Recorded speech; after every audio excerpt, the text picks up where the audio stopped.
Yo, what is up guys? Delboy here, aka Blue Collar Sports TV. Hopefully you guys are doing well. If you're new here, smash that like, hit subscribe, all of that good stuff. I just thought I would do a quick prediction for Deontay Wilder versus Robert Helenius. Of course, this fight goes down on the 15th of October, takes place at the Barclays Center in Brooklyn, and I believe that this is on Showtime pay-per-view in America or Fox pay-per-view, one of the two. I'm not sure about UK TV coverage for this fight. But yeah, I thought I would get this video made. Last week I was actually quite active on the channel, but this week not so much. Mainly because there's nothing really to talk about. So I thought I'd get this out there now. But yeah, I mean, I think this is a more than reasonable comeback fight for Deontay Wilder, considering he is coming off two back-to-back losses, and both of those losses were stoppages. Now, Robert Helenius is a guy in which I think Deontay Wilder should be beating. However, Helenius, you know, he's got a solid jab, he's a big lump, hits hard with his straight right hand.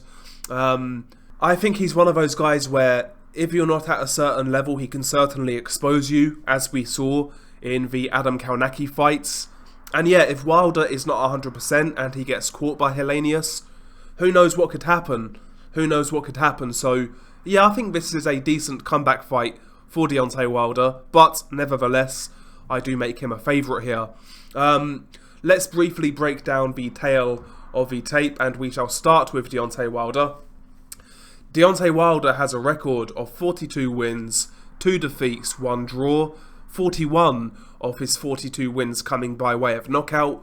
Robert Helenius has a record of 31 wins, 3 defeats, 20 of those 31 wins coming by way of knockout.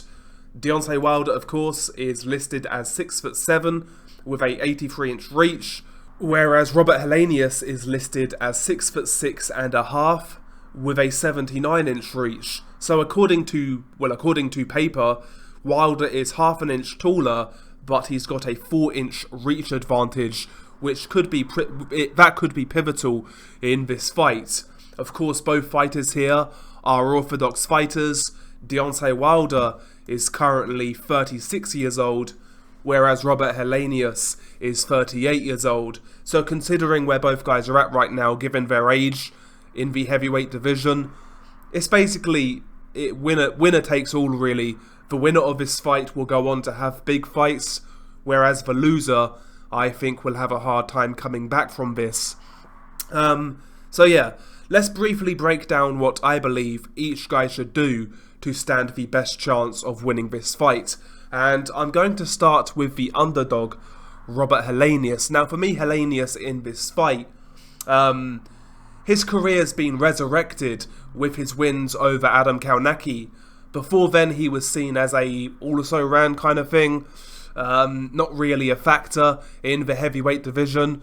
But those wins over Kownacki, they have given him a new lease of life and maybe more confidence. And that is what he needs to bring to this fight. Ultimately, he's expected to lose here. He's expected to get knocked out. I think Robert Helenius should approach this fight in, I wouldn't say a gung-ho type fashion, but I believe the best course of action for Robert Helenius would be to start this fight with aggression, try to put it on Deontay Wilder early on, to see if there's any hangover from those Tyson Fury defeats, to see if there's any long-lasting damage both mentally and physically, try to put it on Wilder immediately and catch him with something big. I would say Robert Helenius in this fight, obviously with Wilder, you have to worry about primarily the straight punches, the range-finding quick jab, followed by the straight right hand. I think Robert Helenius in this fight should really approach it behind an ironclad high guard. Be cautious of when he's actually coming forwards and throwing that jab, because he can't afford to throw it too far out of range, because Wilder can counter that with his own straight right hand. I would try to walk towards Wilder without necessarily throwing a jab. It's when he starts to close the distance, I think that's when he should throw the jab. So as he's stepping in, jab in, and then follow through with a straight right hand. Kind of like almost in a shifting technique. Punch, so jab as you move your front foot forward, and then follow through with a straight right hand as you walk in. Try to force Deontay Wilder backwards, and ultimately put it on Wilder. Try to maul him up close, push him against the ropes, try to work him over.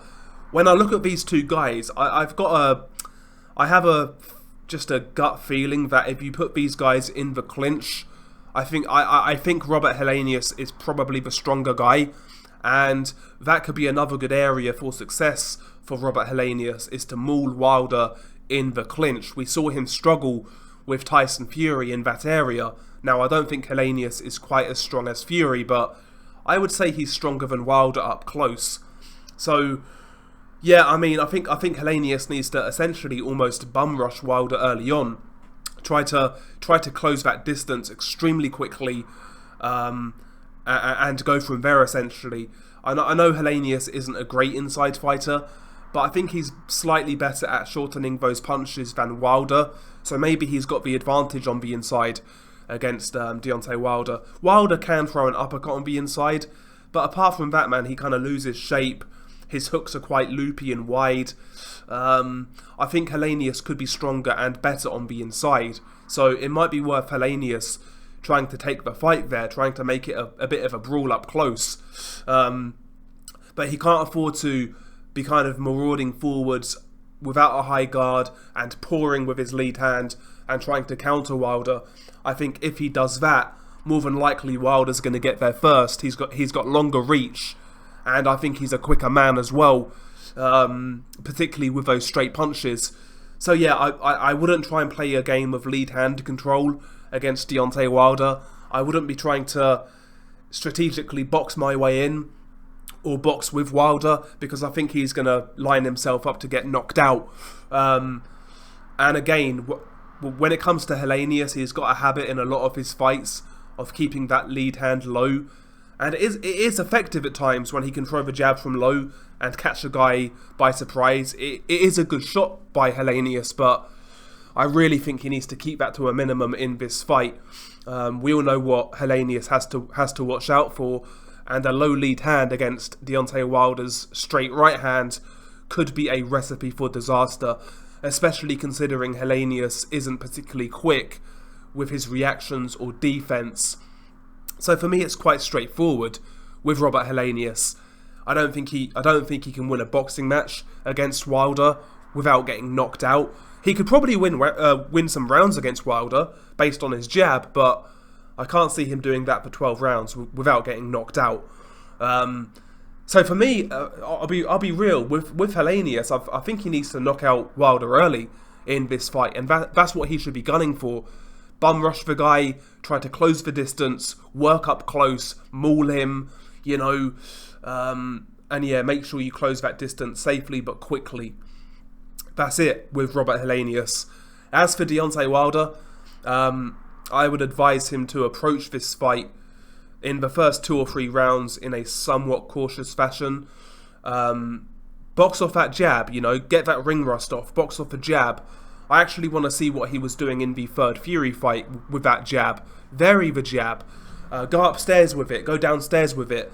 Not to the frantic pace that he was doing in that third fight, but now and again just change levels with the jab. Jab to the head, jab to the body, feint jab, double jab. Keep Helenius at arm's length. Use that quick jab. See where the openings are. Confuse Robert Helenius with the level changes and the feints, and try to create your own openings.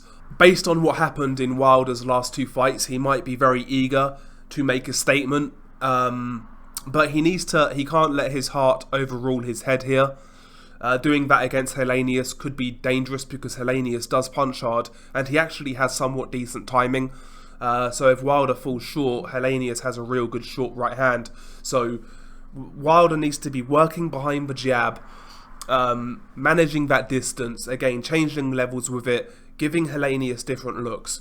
And I would advise him to do that for 2 or 3 rounds early on. Obviously look for the straight right hand, but maybe early on, vary the pace of a right hand, throw some straight right arm punches, try to lull Robert Helenius into a false sense of security, because I think Helenius, from what I've seen of his career, he's a guy who really does lapse in concentration at times.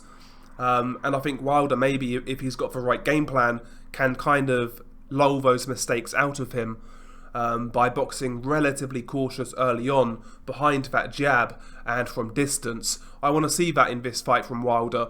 Basically what he was doing in that third Fury fight, but less frantic, more controlled kind of thing, and I'll do that for a couple of rounds, and eventually I believe against Helenius, I think that's when you'll see Helenius's kind of defensive flaws arise.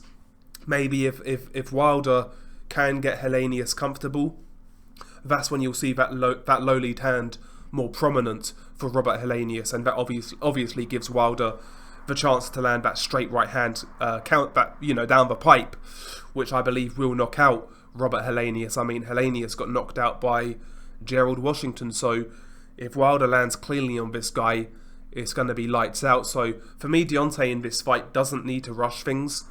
I don't think he needs to go out there and try to blast this guy out in one round. Now, if he does that, I mean, if he goes in there with that game plan, of course he can do it. He's got the power to do it, but might be a little bit of a risk. So yeah, box cautiously early on. Try to show that jab. I mean, that's one thing. Wilder's jab is a good setup, but he's not used it as a point scorer enough, in my opinion, or a weapon in itself. Usually Wilder's jab is to just set up the right hand. It's not a damaging shot really, and it's not a point scoring shot. I want to see more of that in this fight. I want to see more varied jabs from Deontay Wilder, because he can do it. He does have a half decent jab at times, but he's just not consistent with it. And yeah, I think if Wilder approaches this fight somewhat cautiously early on, the opportunities for the straight right hand will naturally present themselves, and eventually I think he will land it and get rid of Robert Helenius, to be honest. And also Robert Helenius does gas. Mind you, having said that, Wilder's not got a great gas tank, but I've seen Helenius gas when he's not been in hard fights, like against Gerald Washington, for example. When Wilder gassed, it was against Fury, where they were really hard fights. So yeah, that's Wilder for me. Just a nice cautious start and build off that jab and go from there, essentially. But yeah, as for this fight, I have to say I've got Deontay Wilder winning this fight, and by surprise, obviously, I've got Deontay Wilder by knockout. I think he'll do this. I would say in the mid rounds, maybe round 6, rounds 5 to 7, something like that. I would say a mid-round knockout for Deontay Wilder. Again, unsurprisingly, straight right hand down the pipe. I think it will drop Helenius. He'll struggle getting to his feet, and the referee will wave it off. But yeah, I mean, Helenius does pose some threats. He's not the quickest. He doesn't have the greatest chin, but he does have a good amateur pedigree. He does carry decent power, good jab of his own. So he does pose some threat here, which is why I'd be saying to Wilder, try not to do too much too early here and take too many risks when Helenius is fresh. But yeah, I've got Wilder by a mid-round knockout in this fight. And we'll see. I mean, I don't mind this fight as a comeback, to be honest. But there you go. Share your thoughts below. What do you make of this fight? Do you give Robert Helenius a chance here? If he's willing to fight, I think he's got a chance. If he's actually willing to fight and take risks, he's a live underdog. But I can't look past Deontay Wilder winning this fight by knockout. That's how I see this one. Wilder by knockout mid-rounds. Anyway, share your thoughts below. Peace.